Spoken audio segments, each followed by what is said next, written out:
بسم الله الرحمن الرحيم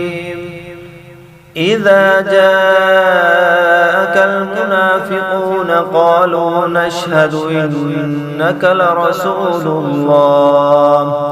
والله يعلم إنك لرسوله والله يشهد إن المنافقين لكاذبون اتخذوا أيمانهم جنة فصدوا عن سبيل الله إنهم ساء ما كانوا يعملون ذلك بأنهم آمنوا ثم كفروا فطبع على قلوبهم فهم لا يفقهون وإذا رأيتهم تعجبك أجسامهم وإن يقولوا تسمع لقولهم كأنهم خشب مسندة يحسبون كل صيحة عليهم هم العدو فاحذرهم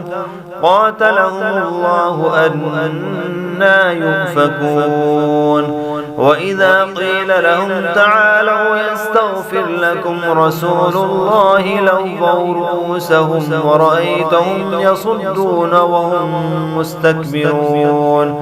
سواء عليهم أستغفرت لهم أم لم تستغفر لهم لن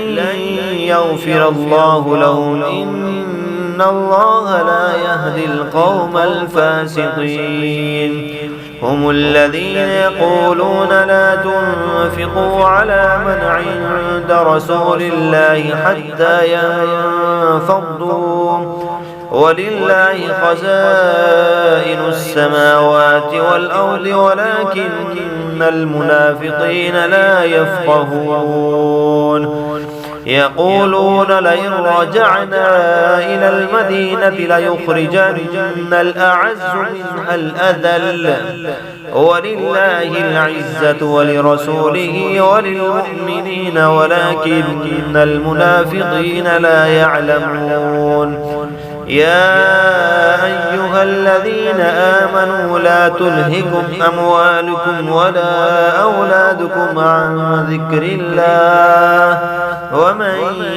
يفعل ذلك فأولئك هم الخاسرون